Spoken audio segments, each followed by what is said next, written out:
రంజాన్ నెలలో దానం చేస్తే నిరుపేదలు కూడా పండుగ పూట సంతోషంగా ఉంటారనేది మహమ్మద్ ప్రవక్త మనకు బోధించారు. పేదలకు సహాయం చేయడమే ఖురాన్ సూక్తి.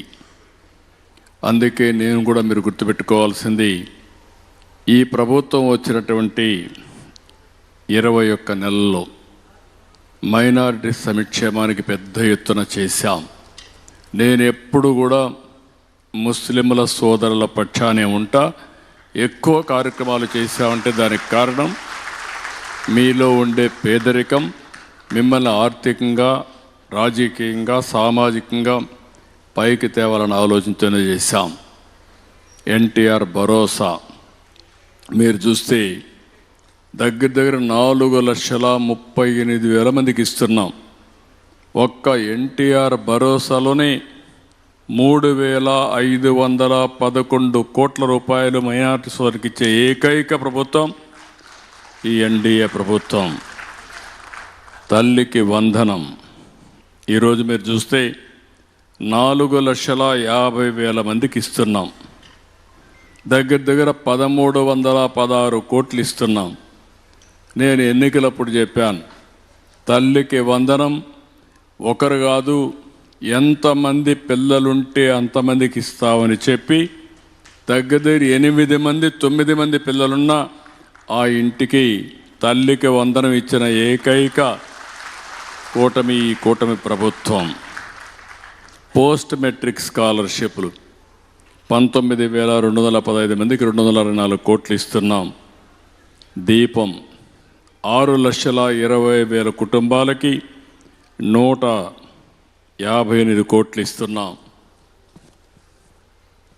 ఇంకొక పక్క నేనే ప్రారంభించాను ఇమాములకి, మౌజుములకి ఆన్రూరిం ఇవ్వడం.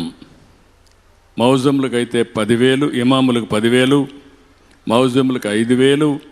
అదే మాదిరిగా ఇప్పటికి 180 కోట్లు ఇచ్చాం. ఈరోజు రాత్రికి మళ్ళీ చెప్తున్నా, ఉండే బకాయిలని 45 కోట్ల రూపాయలు మీ అకౌంట్లో వేసే బాధ్యత నేను తీసుకున్నాం, ఈ ప్రభుత్వం తీసుకున్నాం. అవి కూడా రిలీజ్ చేస్తున్నాం. ఇంకొక పక్కన అర్హత కలిగిన ఇమాముల్ని ప్రభుత్వ కాజీలుగా నియమించాం. వివాహ లైసెన్సుల గడువు 3 సంవత్సరాల నుంచి 10 సంవత్సరాలకు పెంచాం. ఈసారి హజ్ యాత్రకి 347 మంది విజయవాడ ఎంబార్కేషన్ పాయింట్ నుంచి వెళ్ళాలని చేశాం. భవిష్యత్తులో ఇక్కడి నుంచే వెళ్తారు. ఒకప్పుడు హైదరాబాద్లో కూడా హజ్ యాత్ర పోయే ఫెసిలిటీ లేకపోతే ఫస్ట్ టైం అక్కడ ఇంట్రడ్యూస్ చేశాం. మళ్ళీ ఇక్కడ ఇంట్రడ్యూస్ చేస్తే వీళ్ళు సరిగా చేయకపోతే మళ్ళీ దాన్ని ఇంట్రడ్యూస్ చేసే పరిస్థితికి వచ్చాం. ఇంకొక పక్క ఎకనామిక్ సపోర్ట్ స్కీమ్ కింద మైనారిటీలకు అందరికీ ఈరోజు చూస్తే 33,275 మందికి 193 కోట్ల రూపాయలు ఇచ్చాం.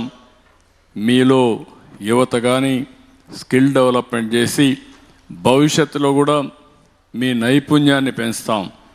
ఆటోమొబైల్లో మీకు బాగా అనుభవం ఉంది.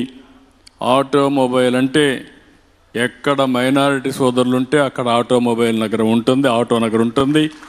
భవిష్యత్తులో కూడా పెద్ద ఎత్తున మిమ్మల్ని ప్రోత్సహిస్తామని చెప్పి కూడా నేను మీకు తెలియజేసుకుంటున్నాను. ప్రభుత్వం కూడా జీవో నెంబర్ గడిచిన ప్రభుత్వం వైసీపీ ప్రభుత్వం జీవో ఎంఎస్ నెంబర్ 47 ద్వారా వక్ఫ్ బోర్డులు వివాదానికి నెట్టారు. నేను రాగానే 47 ఉపసంహరించాం. వక్ఫ్ బోర్డు ఎన్నికలు పెట్టాం. ఈరోజు వక్ఫ్ బోర్డు ఎన్నికలు పెట్టి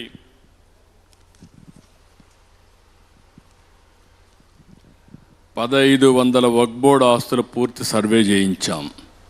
81,402 ఎకరాలు కవర్ చేసి 5,028 వక్ఫ్ సంస్థలకు డిజిటలైజ్ చేసి అప్లోడ్ కూడా చేశాం.